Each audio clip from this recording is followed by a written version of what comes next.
You thought we were gone? You thought we left? Well, we're back, baby. Welcome to Good Times with Alex and Ryan. I'm Ryan Sprague. You can follow me on any social media at Ryan W. Sprague. Alex. They actually were right, though. We were gone. We were on a siesta for about 2 weeks. Hey, we're back. No, they thought we were gone for good, but no. Here we are. Here we are for our Good Timers. OG Good Time Gang. Hey, so we're back. My name is Alex Vanover. You can follow me on Twitter at Vandollar15. You can follow me on YouTube at Alex Vanover. And you can follow me on the Instagram, my boo, my ride or die, my one and only social media app, the love of my life, social media-wise, at Alex Vanover 15.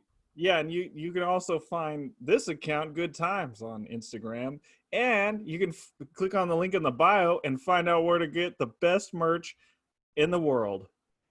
Ooh, speaking of merch, where can they find that? What website would they go to if they want to get some Good Times merch? If you don't click on the link in the bio, which has the merch button, you can go to teespring.com. Hey, Ryan, breaking news. Breaking news. Hey, we were off for a week. But that doesn't mean the merch shop was off. We were selling items last week, buddy. We're selling so fast, the factory can't keep up. Yep, the Good Times gang wanted more, and Teespring gave them more, Ryan. What do you think about that, buddy? That's amazing. Hey, and if you ever wear our stuff, be sure to take a picture and tag it, and we'll put you on our site. We'll put you on Instagram, whatever. We'll get you the coverage you need because, you're wearing the best merch ever. So, show it off. Be proud. You're on one tonight. I love it. Domingo posted that picture or sent that picture to me of him in his long sleeve Good Times t-shirt. And Domingo actually said he's been getting extra cardio in whenever he puts it on because as soon as he puts that shirt on, Ryan, it's like a Backstreet Boys video from the 90s. He's got to get to his car as fast as he can because girls are chasing him down the road, holding onto the bumper, holding onto the tailgate, holding on to whatever he drives. He's dragging him around the street like the freaking the T-1000 in Terminator 2. He's having a really hard time, but he's burning extra calories and he's having a good time. Woo! Woo! All right, Ryan, you know what time it is? It's time to have a good time and time for some stories. Fun facts. Fun facts. That's right. Ryan, one of these days we need to get the Fun Facts segment sponsored by Country Time. Maybe Gangsta Cat could sponsor this segment. I mean, who knows? Oh. What do you think? Where is Gangsta Cat TV? I miss him. He's not on. Let's get the show. Let's just going. John. Let's get going. Hey, I'm soaking it in, all right? All right, here we go. Fun fact. Good Times fun fact number 1. A cow-bison hybrid is called a beefalo. A beefalo. A cow-bison hybrid. Yep. I wish Napoleon Dynamite was here to tell us what powers it had. Like the Liger, bred for its skills and magic. What would it's a beefalo. A beefalo. Yeah, what is it bred for? What special powers? For deliciousness, I'm sure. You can get beefalo meat in at least 21 states. That's what the stat said. It was really precise. It said at least 21 states. Sounds like I was doing the math on that one. And I'll tell you what, beefalo is probably delicious, but it's also probably lean because isn't bison meat pretty lean? I've had it before. I thought it tastes all right. I heard it's a little bit leaner, but any meat is high in saturated fat, so you should probably try going more towards the vegetarian type, way of life. And that's been your Good Times Vegetarian Minute. Right? Because if you eat meat, they have babies and they have and these animals have faces and you don't want to eat anything with a face because then you're a murderer. You like your cat? You like your dog? Then why are you eating animals? Would you eat your cat? Would you eat your dog? No. So don't eat the beefalo. Hey, fun fact number 2. Moving on. Hey, fun fact. Stop laughing. It's good to be back. Ryan, this one is actually pretty good. This next one is better than the beefalo. All right. Well, I hope so. Listen to this. So remember the Johnny Appleseed cartoon when we were kids? Uh-uh. There was yes, he was one, and it was so sad because all his trees died, and yeah. And he was planting apple seeds across America to plant trees. Were like, man, you're crazy, and then he's like, I'm still planting these trees, man. I'm a hustler. I'm planting these trees, and he planted, and they all died, and he's like super sad. He's a legend, like in American and Disney lore, because apparently he planted just thousands and thousands of apple trees across the United States. Well, as a kid, I always thought like, wow, what a great thing. He's planting, apple trees for people to have apples to eat. Well, it turns out that's not historically correct, Ryan. Oh. The real story of Johnny Appleseed, his apples were never intended to be eaten. They were extremely bitter, and they were actually intended for making hard apple cider. Johnny Appleseed was trying to get everybody sauced. So Johnny Appleseed went up a notch in OG John's mind. Huh?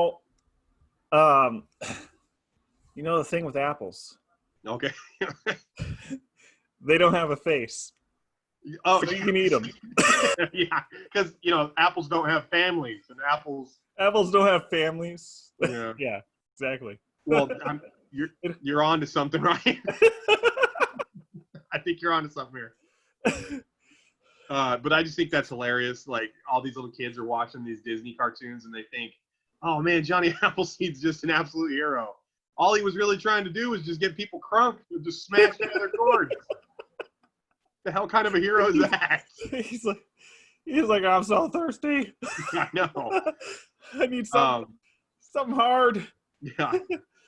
My dad probably was like, man, Johnny Appleseed is just an absolute legend.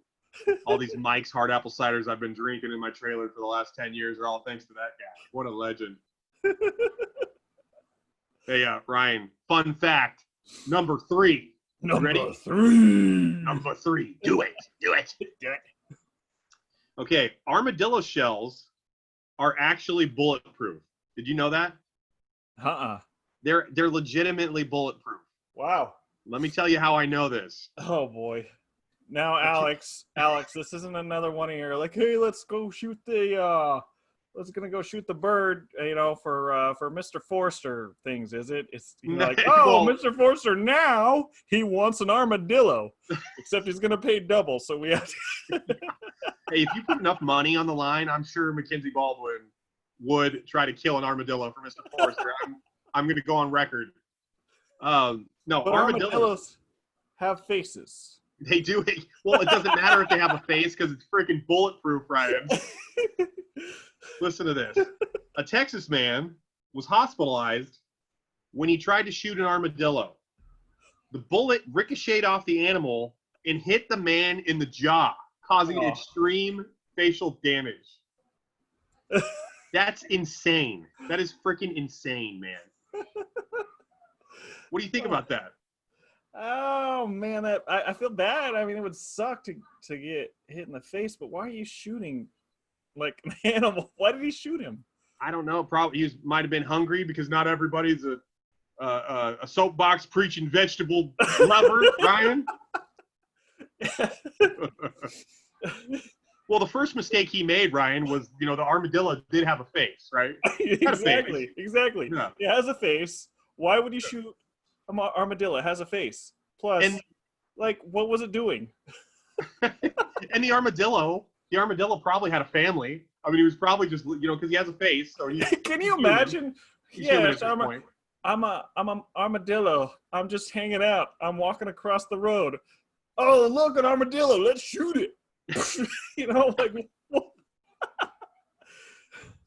Hey, I don't like those dang armadillos walking around, doing all that walking, eating things.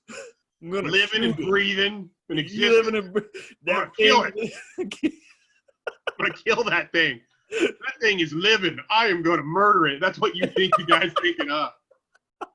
Stupid thing walking around. Stupid animal with a family and a job and a 401k. Hey Ryan, fun fact. Last fun fact of the episode. Now Ryan, where would you think glitter was invented? Where was glitter made, Ryan? Glitter was made by the sugar plum fairies in the land of make-believe. That's you know what? You're really, really close to where it was actually made. That's next level. It's almost like you're reading the paper in front of my face right now. That's insane. Did you sneak into my house and read the run through? I just know this stuff, Alex. I just know it. It's in my head, in my blood. I can just feel it, and it comes out. Wow. All right. Well, you said it's glitter was made in the land of make believe. Now, survey says that's wrong, but I'm going to tell you where glitter was actually made. Glitter was made in Bernardsville, New Jersey, on a cattle ranch. Okay. Now, I don't know if Beefalo were being bred there, but what I can tell you is this gentleman, Henry Rushman, he was a machinist, and he was trying to figure out a way to get rid of plastic that was like on his farm. So he put it in a crushing machine. Well, all it did was turn the plastic into like a fine, particles of plastic, which actually led to, the creation of glitter. Wow. So a guy on a New Jersey cattle farm created glitter by accident. All this dang plastic. Can't just throw this away. You gotta grind it up. Kesha, the singer Kesha, she uses glitter in like all of her albums and like all of her outfits. Now, if she ever comes across this episode of Good Times, she's probably gonna, personally write the Rushman family a letter, commending them on the great job they did creating glitter by accident. Ryan, that ends the fun facts segment for the episode. Oh, that's sad. Oh, man. You know what? I actually lied. That doesn't it. We got one more. I put it on the next page. Bonus fact! Bonus fun fact. Ryan, charge it up. Get going. How excited are you, Ryan? Bonus! Do it. Bonus time. Awesome. Hey, if we were a slot machine, the people watching at home just got 3 Alex and Ryan faces in a row on the slot machine reel. They just got the bonus, baby. Good times, good times, good times. All right, here we go. In 1987, a man named Mike Hayes, he couldn't afford to go to college, Ryan. He had no money saved away. His family was poor. So Mike Hayes started one of the first ever GoFundMes in 1987. And this one wasn't on the internet because it didn't exist yet. Or not, it did exist, but it wasn't available to normal people. He asks everybody by chain letter if they could just send him 1 penny. And he actually got 2.8 million people to respond to him and send him a penny in the mail. He ended up with $28,000. And it actually paid for all 4 years of his college in 1987 through 1991. And he graduated. Wow. That's so cool. Isn't that insane? Yeah. Yeah, that's crazy, man. Good. That was a good thing. It reminds me of that website that you paid so much per pixel, like $1 a pixel, and this guy made $1 million because it was a $1 per pixel, and there's 1 million pixels. So you get Netscape on there, all these old. What? You didn't hear about that? No, that's cool though. Yeah. All right, so we're gonna move on to the sports section of the show. Ryan, how excited are you for sports, buddy? I'm so excited. How does let me see if I can get a good sports, theme going. All right. It's just, we're low budget here, okay? So Oh, I couldn't tell because my camera looks like I'm filming it on a Nokia flip phone that's trying to operate Snake at the same time that we're recording. Snake. I have personally the worst camera ever. The guts, the glory, sports with good times with Alex and Ryan. Sports, basketballs, footballs, baseballs, bowling balls, race cars, all that and more. Good times, sports, baby. Woo! All right, Ryan. A pair of Michael Jordan's shoes just recently auctioned for $615,000 at Tiffany's, Ryan. It set an all-time record for a pair of basketball shoes that went to auction. The reason they were sold for so much, they were a pair of the Jordan 1s that were released in 1985, but not only were they the Jordan 1s that are super popular, they were actually worn by Michael Jordan in an exhibition game. And in this game, he broke a glass backboard on a dunk. Glass got all over the hardwood floor, and he stepped on some of the glass. The glass from that backboard is still in the left sole of one of these shoes. That is crazy. Yeah. That's crazy that the glass is still in there, but it's also crazy that it sold for $615,000. What is this guy going to do? He can't fly in the shoes. He can't drive the shoes. He can't live. How do you know he can't? It's just like, the Sandlot. Those shoes made him go faster, jump higher. Benny, he got away from that dog. I bet these are like twice as good. That dog ended up tearing up his jersey and biting him in the ass at the end of that chase scene. The Beast got pickled, but not after the Beast chased him all over town and almost ate him. So I don't know how good your story. By the way, if we were hungry, we probably wouldn't eat the Beast either, Ryan, because it has a face, right? Exactly. Well, okay. So I bet they've got like flubber device in them. Like the basketball and the flubber. Oh, yeah. I'm super aware of that. I love that movie. There we go. Or the Absent-Minded Professor. See, if he keeps playing them, they just jump higher and higher and higher, and they get in some trouble because it just keeps going. Yeah. Hey, that movie always kind of bothered me a little bit too, because when the kids are jumping, right, and are we talking the old one, right? Yeah, they can jump like 30 feet in the air, so they're like 3 times higher than the basketball hoop. When they come down, they just bounce right back up. If flubber works the way that they describe it in the film, these kids would never be able to stop bouncing. They would have to fall on their ass or their legs or their hands, and if they're 3 times higher than a basketball hoop, they're gonna probably die. Yeah. Thanks a lot, Fred McMurray. You just killed a whole college basketball team with your stupid invention that you made by accident after you missed your 5th wedding. You remember that movie? He just kept missing his wedding. I gotta watch it. Oh, that movie! It's a family movie. You could watch it with the kids. It's a good movie. Yeah. But he's a character that you're supposed to root for, but he forgets his wedding 3 times. He doesn't really care about anyone else besides his inventions. He's hard for me to get behind, Ryan. He's a selfish dick. And that's how I feel. Okay. Okay? Well, I'm not saying I'm not like that, because I am kind of like that. I wouldn't forget my wedding, though. You're like, oh, what? I knew I had to do something today. What did I have planned today? Oh, yeah, a wedding to my future wife. All right. Hey, Ryan. We have one more sports story, and this will conclude Good Time Sports. Oh, I don't want a conclusion. You have more? I got one more. All right. Okay. So the Denver Broncos are doing everything they can to fight off the coronavirus pandemic, Ryan. They've went so far that they've actually installed a misting booth at their practice facility.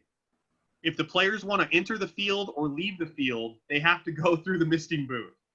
the misting booth releases like disinfectant, and it coats the players with disinfectant. I looked at a picture online, and it basically looks like a metal detector, like when you're going into a game or something, and it covers these players in mist, this healing mist, and I also thought, does it have essential oils? Because that's the I don't only know. way. That's the only way it would work. If we put essential oils, they put it's those misting booths are just loaded with tea tree oil. No, but it reminded me of like when you go to a grocery store and the mist will start going on all the produce in the produce section. Yeah. Except for this is on, this mist is on actual human beings with families and faces, Ryan. Human beings you wouldn't eat because, veggies are better for you, right, Ryan? Exactly. But, the thing with that is if you're an athlete and you're actually doing your job, you're going to sweat it all out anyways. That won't be very effective at all. I don't, it's a snake oil scam. Snake oil scam. I'll tell you what's a snake oil scam. Basically, so I can't actually. Hold on. That reminds me of something. Okay. Okay. Here we go. I got to talk about this real scam. All right. No, I have another story, but I'm gonna save it for later. Okay. Well, I got some sports. Okay. Lay it on me, brother. Alrighty. Okay. So, surfing. There was a Hawaiian man who he lost his surfboard 2 years ago.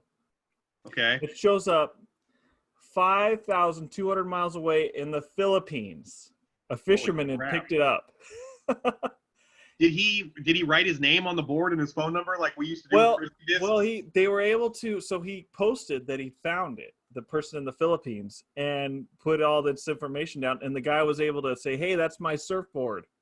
But he was happy because the person that took it was also a surfer and was using it for that type of sport. Cool. That's great. That's great. Did the guy give the surfboard back? I don't know. he's like, I'm glad I found your board, but this is a good board, so I'm keeping it. So if you want it, come to the Philippines, Dick. You're not getting it back. Mahalo, I think he kept it. I think he kept it over there.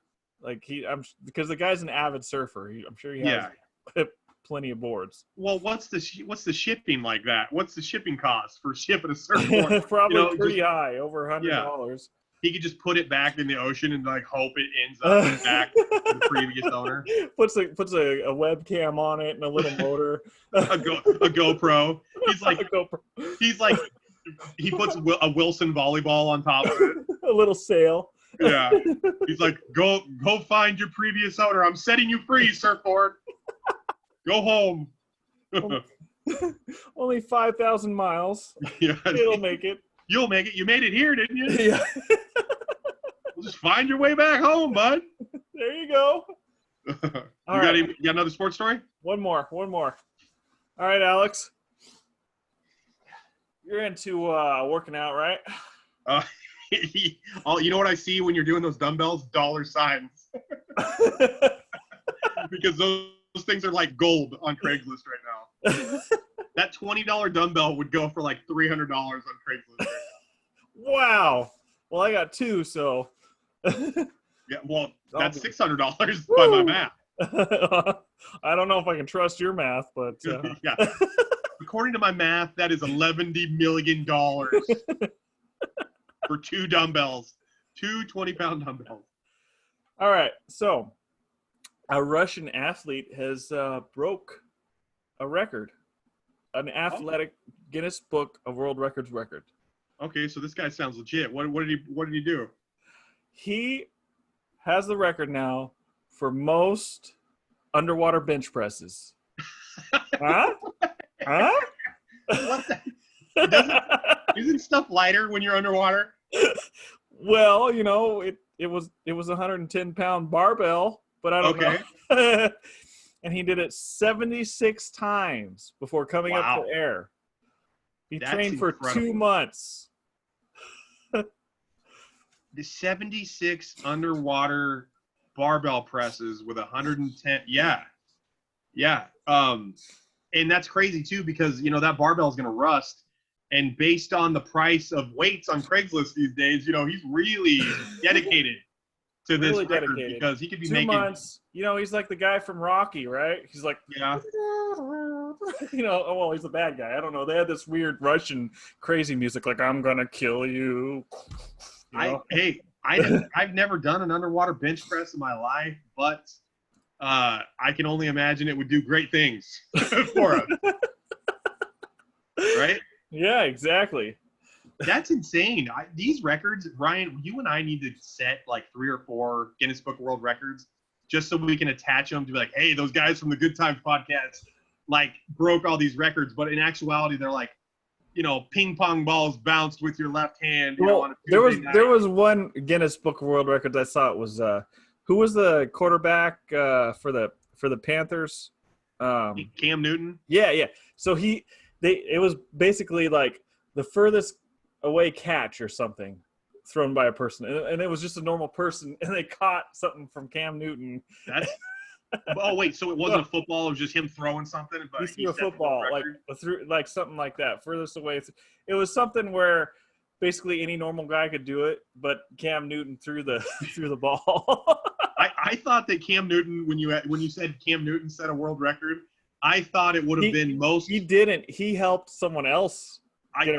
When you said he was involved in a Guinness Book of World Record, I thought it would have been Cam Newton setting the world record for most ridiculous hats worn after a football game.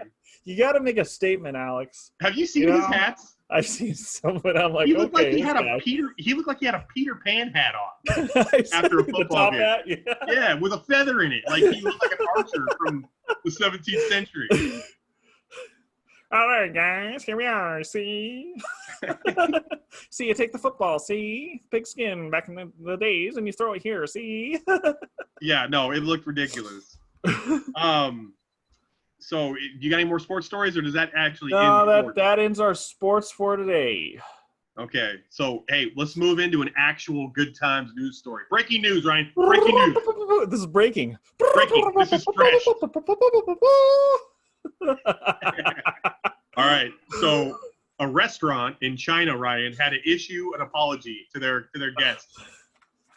So this restaurant in China had this great idea. They were going to help their guests choose what they wanted to eat on the menu in a better way than they figured that they could do on their own. Yeah. They actually put a scale right in the front of the restaurant in the doorway. So when guests walked in, they could weigh themselves, and depending on how fat or skinny they were, they could choose what they wanted on the menu. Now, a lot of guests, apparently took offense to this for the rest, because this was a great idea in this restaurant's mind. I would have loved it. I would have thought that was so funny. Like, what? Ryan, you're about 10, 15 pounds overweight. You sure you want to eat that, Ryan? Huh? That would be a fun place to go to for me. Ryan, you might don't be eating things with faces now. Ryan, the scale, doesn't lie. It says, you're fat, so maybe you should have something a little lighter tonight, bud. What? Ryan, you've been drinking too much soda now. Hey, Ryan, hate to do this in the middle of a stream. Got to go get my cat real quick. This will take 3 seconds. We'll edit this out. Hold on 1 second. Well, now that he's gone and I can take over, finally. How are y'all doing? Say something in the chat, please. I see Shane Williams. We were talking about hitting it big with the Good Times, and he said he just hit that Pharaoh fortune. Alex, we're back. I tried to take over the stream, but no one talked. That's okay. You were too quick. Yeah, it takes like a minute to get over there. My cat was like clawing on the door and like meowing. He was like trying to get on the show. But you know what? He wasn't prepared. He's like meow meow meow meow meow meow meow meow meow meow meow meow meow. You better get him that meow mix. My cat is crazy. When he's hungry, he does he hits his food bag like a punching bag. So he's like, he's nuts. He hits it like a speed bag, which actually leads me to my next story, Ryan. Oh, let's do it. Arizona police recently had to lasso an escaped emu. Just like the emus escaped next to you. We talked about earlier. Yeah, in North Bend, next to your house where you grew up, an emu, which is actually one of the world's largest birds, had escaped. And an Arizona policeman had to lasso this bird. And do you know where the bird was lassoed at? The Golden Corral. No, yeah, they wish. Roadrunner Drive. Oh, nice. So the emu was lassoed on Roadrunner Drive. You've been lassoed because you're a emu on Roadrunner Drive. You're not allowed over here. Only Roadrunners allowed over here. Yeah, no gigantic, terrifying birds with tiny brains are allowed on this road. Those birds are terrifying. Any bird that's bigger than me and I feel like could kick my ass, I don't want any part of it. No way. All right, Ryan. This guy, now here's another story. Check this out. A Virginia man, and Shane might actually like this story because Shane likes to gamble. All right. A Virginia man bought 25 identical lottery tickets. All were for the same drawing, and he used the numbers 4, 6, 4, and 0. He hit the jackpot with all 25 picks. The same number 25 times. Yeah. He won $5,000 for each, win, and it totaled $125,000. He chose the same ticket 25 times, dude. My math's pretty good, so that's like a million chance of getting that. Like a million gazillion, right? You like my math? A million gazillion chance of getting. Let me run it in my head real quick. That checks out. This is what's going on in Alex's head right now.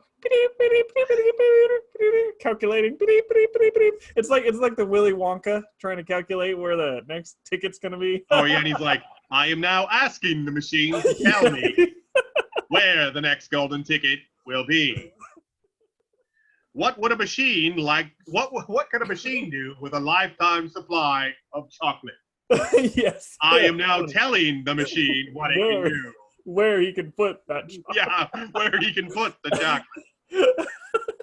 So this guy wins $125,000 by choosing the same 25, lottery tickets. And when they ask him, his name's Raymond Harrington, he says, and I quote, "Something just told me to play it 25 times." Now, Ryan, did something tell him to play it? Just told. Or did somebody? Yeah. Or Ryan, or is he a dirty cheater, huh? Or is he a dirtbag who, fixed the lottery, huh, Ryan? Huh? Who knows? Extreme close up. Yeah. Something seems a little fishy. I think old Raymond had a little inside. I'm not sure though. What do you think? You think he cheated, Ryan? I don't know. What does the survey say? Survey says he's a dirty cheater. All right, my turn. All right. All righty. So, Alex, there's this library actually here in Washington, Walla Walla, Washington, known for its onions. Okay. That they have. You're like, okay. Well, no, but didn't a bunch of onions just get called back for salmonella?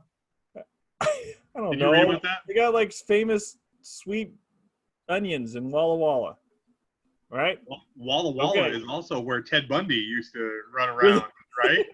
Really? Oh, yeah, that's not really good times appropriate, but anyway. Ted Bundy spent a lot of time in old Walla Walla.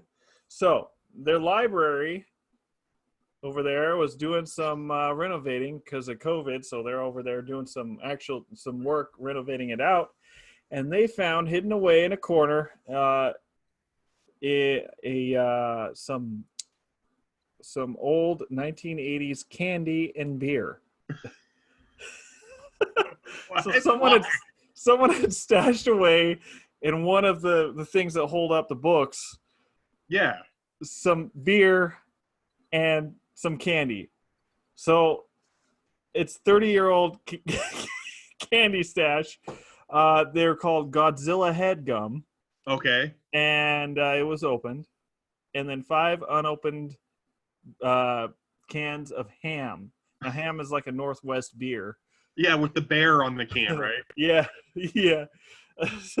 So yeah, I thought that. What do you think? Would you drink that? No, I wouldn't drink it, but Oh wait, well, I mean, you wouldn't for now, but like maybe in the past, yeah. But did OG John? Did he used to be a librarian OG, in a past life? Was this OG John's stash? Huh? I don't know. Maybe it was Bundy. Yeah, it might have been Ted Bundy. No, Ted Bundy killed people, not beers and bubble gum. Oh, okay. Yeah. Being a librarian back then, with the card catalog and Ostless and stuff, that's a stressful job. I don't even know if they had Ostless. I don't know if they just a card catalog, and trying to, keep the library in order, it's probably stressful. You got to have some bubble gum and hams every once in a while, right? Yeah, it makes me wonder if it was an employee or a person. Like, I mean, a customer. Could have been either one, but I bet you the person who stashed it there is probably very upset they forgot it, because they obviously valued it enough. So they said the way it was put in, you can't get it back out. Okay. So they dropped it. It's like whoops, he wasn't very bright on this one, because you can't get it back out after you get it in. Once you go in, you can never leave. Do it. Ryan, you got another story? You want to hear another one? But I want to tell you one. Okay, great. Go ahead. All right, Ryan. Now, this is a good story. Actor Dennis Quaid recently adopted a shelter cat. The cat's name is Dennis Quaid. Does this cat have a face? Yes. Not going to eat it, Ryan. So, actor Dennis Quaid, who's been in the movie, The Rookie, he's been in a ton of stuff. Dennis Quaid's been around since the 80s, probably even the 70s.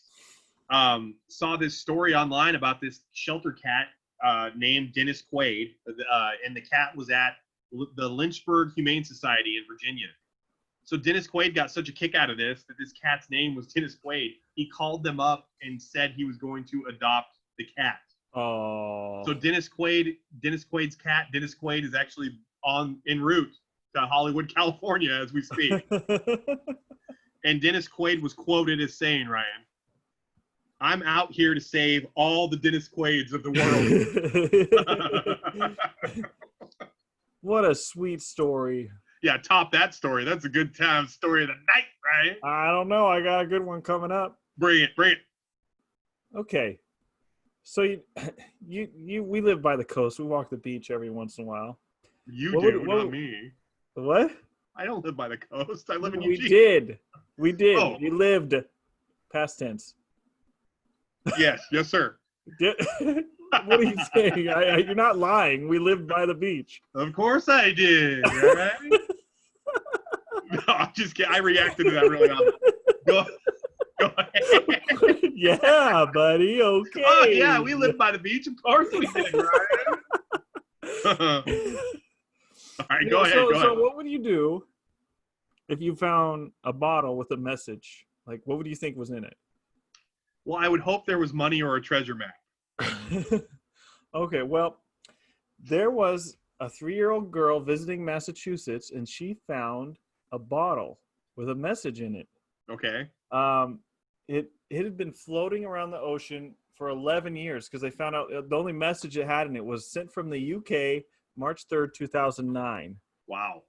So it's been floating in the ocean for 11 years, and this cute, awesome 3-year-old girl found it. And they said they were going to send the message back. What did they put? What did the message say?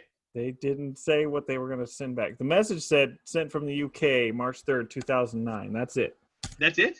Yeah, a little disappointed in the message, but it's kind of a cute story with a 3-year-old girl that finds this message, and that's a great story. What I wonder if the message in the bottle was actually the guy who put the bubble gum and hams in the wall at the library and was requesting help to find his stash.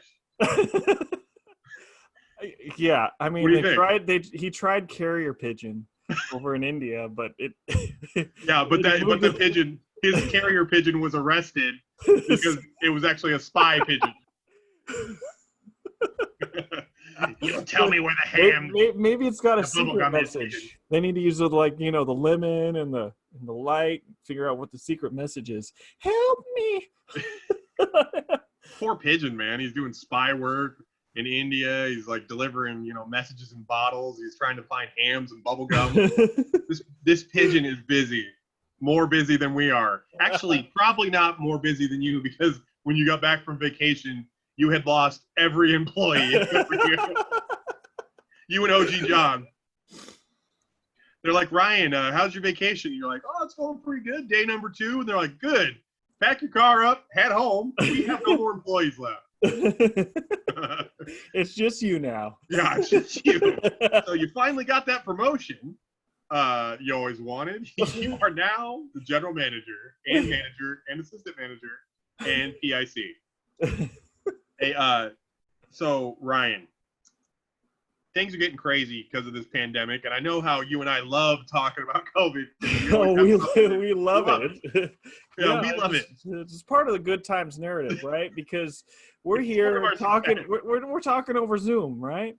That's part of our origin. Well, we were before COVID, little bit, but like about a week. Yeah, we're like about a born out of the depths of despair. Seriously, the Good Times podcast is like 2 weeks older than COVID. It is, yeah. Yeah, it's like probably like Marchish. So check this out. A German circus has been having a really hard time keeping their doors open because COVID has just, closed it down. They haven't been able to reopen. So somebody at the German circus had a great idea. They were going to start bottling and selling jars of lion poop. Yeah, that's exactly. Yeah, they're selling jars. This is the snake oil situation I was wanted to tell you about earlier. Why are they selling this again? What? Because apparently lion poop. They claim, this is what they claim. This is what the snake oil salesman at the zoo claim. They say that the lion poop stops wild animals from damaging plants. And if you want to get some lion poop, Ryan, from a German circus, make sure you stop by the German vending machine and get some bratwurst while you're there also. But it's available at their pop-up store Monday through Friday. And they'll also mail it to you. They'll ship it to you, Ryan. They'll ship you Very nice. Fresh jar of lion poop.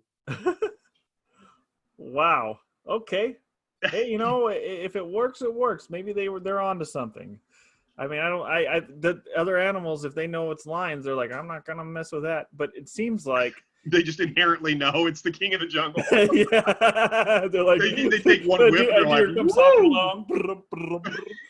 Ooh, a lion! I'm out of here. Your cat and dog have never seen a lion or even smelled a lion their entire life, but they smell it in the garden and they're like, "Oh, that's the king of the jungle. I better leave those rutabagas alone." That's what they think. That's what they think are domesticated animals are gonna do. Exactly. It's inherent. It's built into their brain, into their system. When they smell it, they know it's a lion, whether they've seen it, been around it, or not. Don't you know this, Alex? Well, and then that's why you can sell it around the world. And the cats and dogs are like, well, not only can I smell this lion poop, so I better get out of the way because this is the king of the jungle. But the lion obviously just took a poop, so he's a lot lighter. He can eat me faster. He can catch up to me. So that's twofold. I better get the hell out of this garden. Yeah, I don't know, man. That's snake oil salesman. At its finest. It might work. You never know. Well, they hope it works. They hope it works. But if you and I were to sell something, what would we sell, Ryan? What would we sell? We'd sell. And where could we get it? The best, most amazing, absolutely stunning merch in the game. You can find it either if you're on Twitter. You can go to the link, click the link, click merch. You can go on Instagram, click the link, click merch. On YouTube, it's there too. Or you can go to teespring.com/goodtimeswith Alex and Ryan. Oh, Ryan, that is great. You're basically printing money right now, bud. That commercial was a lock solid 10, buddy. Locked for the win, dude. You know what you did? You printed a bunch of 10s and 20s right there with that little promo. You're killing That's not the point, Alex. I'm just trying to show the people how awesome our stuff is. Because you know, I'm just to be honest, I am blown away that like we have amazing fans that, and you know, they're getting our stuff, which is so cool. Like every time I hear Alex is like, "Hey Ryan, guess what? Someone bought our stuff." I'm like, "Oh, that's so cool!" Like this is coming from the heart. Like I am like blown away by any time someone gets something. I'm like, "Wow!" I love having fans. It So is like, crazy. People listening. It's so cool. Ryan, isn't it crazy to think that people are wearing our faces on their shirt or drinking out of a mug with our face on it? That's kind of crazy. So awesome. It is awesome. Yeah, no, that's awesome. Hey, here's a good segue from us trying to sell stuff. Speaking of COVID, you know, we're going to stay in that realm, you know, because we love COVID. So there's this guy in Australia, and he travels exclusively in a plastic bubble. He rolls around like he's a hamster on a wheel or a hamster in like the little, you know, rolly ball. And when he rolls around town, he's been caught singing, "I'm the man in the bubble. I'm the man in the bubble." So this guy like knows what he's doing and he loves it. What do you think about that, Ryan? I think, you know, it's a good way to get attention. Maybe we should do something like that. You know, look at all the attention that the Grim Reaper got, and then this guy in a bubble, he's getting national news. Maybe we should do something nuts like that. So he's rolling around in this bubble and like going around town and stuff, but I didn't see any like places where he could like grab things or put things in a bubble pouch. So where's he going? He just sweating his ass off in Australia, rolling around in his bubble. He's not actually going to buy anything. Sometimes they have like arm things you can go through the side. Yeah, I didn't. So if he goes to the grocery store, how's he getting down aisles in a bubble? The bubble is bigger than the width of an aisle. Maybe he's just walking around for attention. You know what we should do? We should go around in a bubble as Grim Reapers. Yeah, double down. Double down on it. Exactly. And put a mask on too. Grim Reapers with masks. In scuba gear. Hey, scuba gear. Speaking of scuba gear, Mike Richardson, who's been on the show a couple times. Yeah. When we were in, I believe, juniors in high school, a few girls came over to visit us at Mckenzie's house, and Mike decided he was going to put on Mckenzie's wetsuit that Mckenzie used to boogie board in to go talk to these girls. He wore a wetsuit. I still don't understand it. I didn't understand it then. It was ridiculous. He even Velcroed the crotch part over his pants. So he's out here talking to girls in a full-on wetsuit. I don't know why what you just said reminded me of that. That was ridiculous. I hope he hears this episode and feels terrible about it because it was ridiculous. It was the ultimate trying too hard moment. Hey, but it got attention. Guess what? Yeah, we're talking about it 20 years later. Talking about it. That's why we got to do it. We need to come up with a good time stunt where we just do something like these two guys were walking around in a bubble suit with a. You were going to say idiots, weren't you? These two morons. Well, actually, that was in my head. I'm like, yeah, that's what we'll be portrayed as. But at least we'll get a lot of attention and get the good time show rolling. Yeah, and then maybe we get some eyeballs on the product. We can sell some more merch, huh? Make a few ducats, huh? If you haven't told audience, Alex is the greatest promoter. Yeah, I'm a snake oil salesman, and I've got some lion poop to sell you as well. Keep those animals out of your garden so you can harvest later and feast on these vegetables because they're good for you because they don't have faces. You like how I wrapped that around? Yeah, that was that little callback, huh? No faces. Yep. Hey Ryan. So there's this. So selfies. Selfies can be annoying, okay? And selfies don't really cause harm for the most part, unless you're in like a museum, okay? like this guy. This tourist damaged a 200-year-old Italian sculpture while trying to pose for a photo with it. He sat on the sculpture that's 200 years old and actually broke the toes off of this sculpture. This is a priceless Italian sculpture from, hundreds and hundreds of years ago. And he's on camera. So he notices what he does. He kind of just like looks panicked, backs out, backs off, and leaves. He, of course, was caught. They got a hold of him. He said, I realized what I did. I didn't know what to do, so I just left.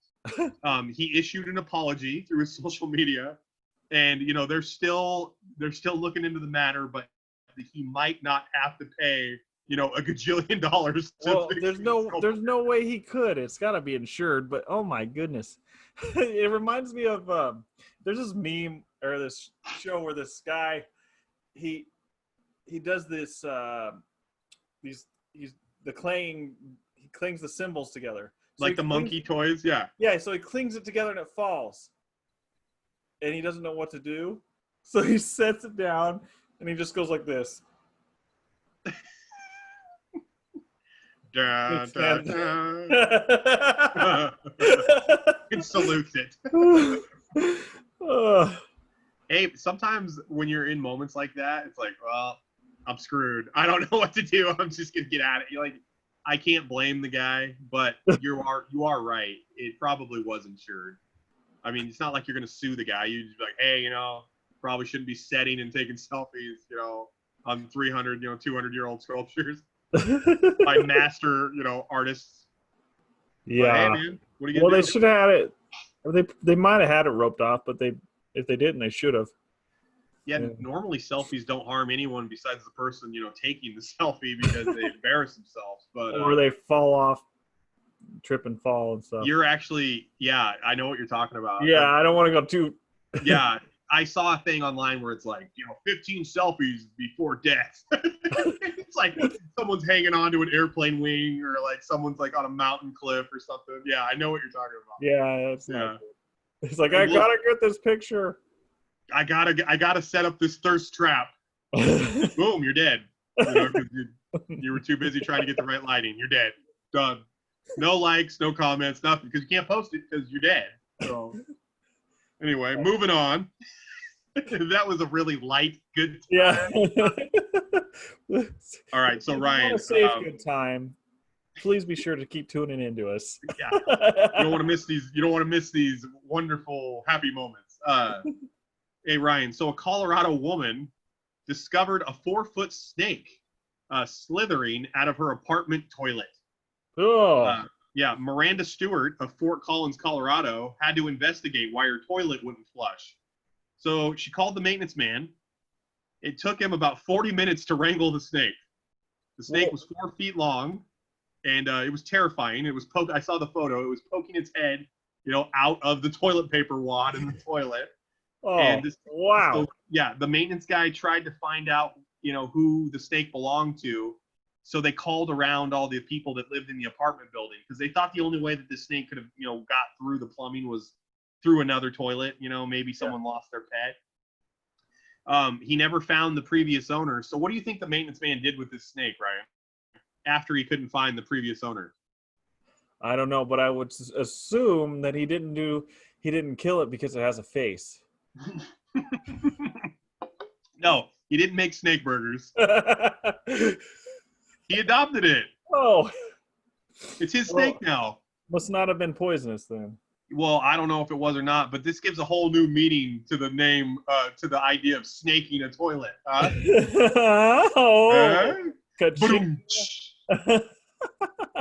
nice. There's your good times punchline of the show. Woo! Brought to you by teespring.com, where you can get all your good times swag.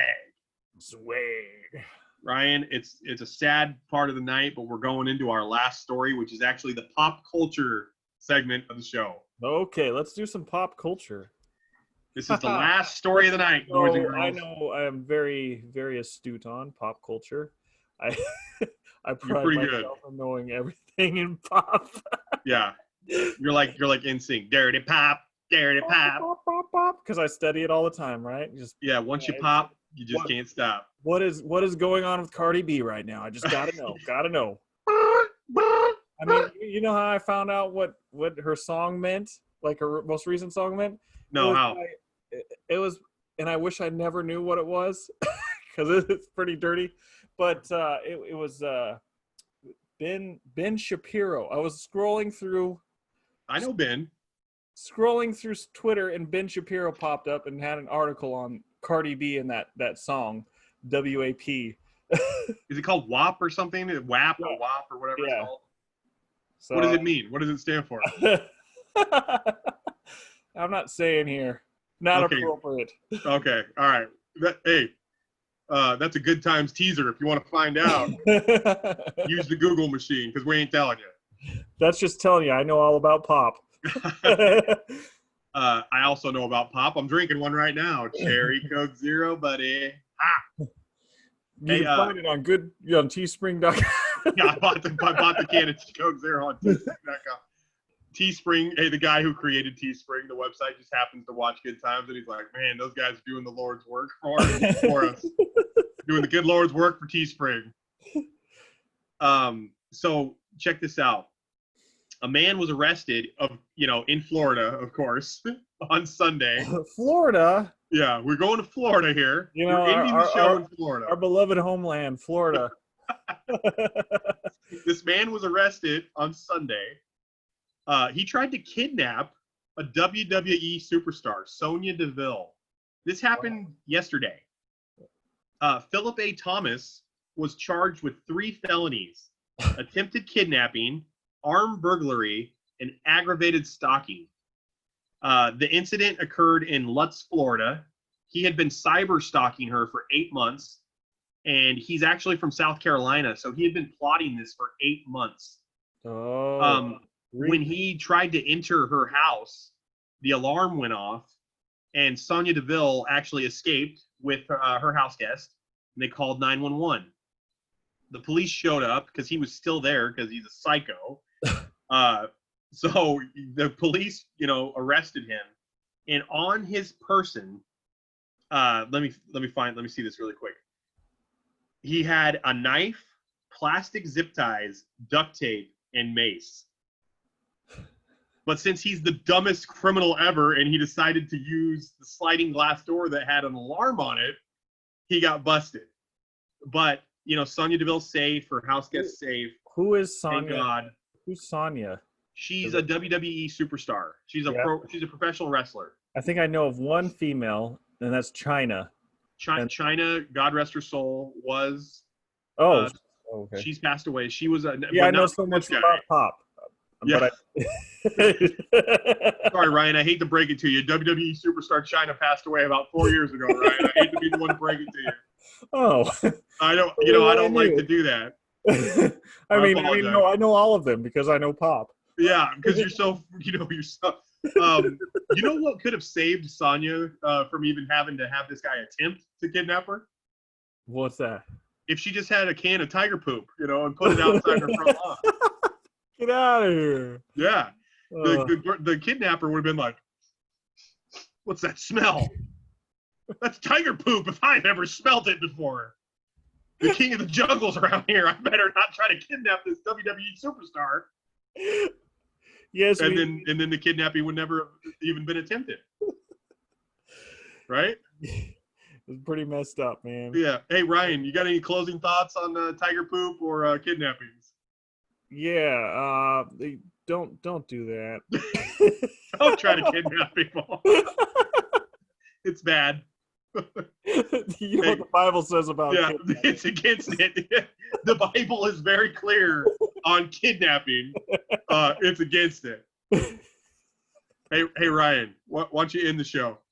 Okay, all right. Hey, thanks everybody for tuning in. Those of you who watch the live show, we appreciate it, and thank you all for taking the time to listen to us. We really appreciate it, and make sure to check us out next time on Good Times with Alex and Ryan.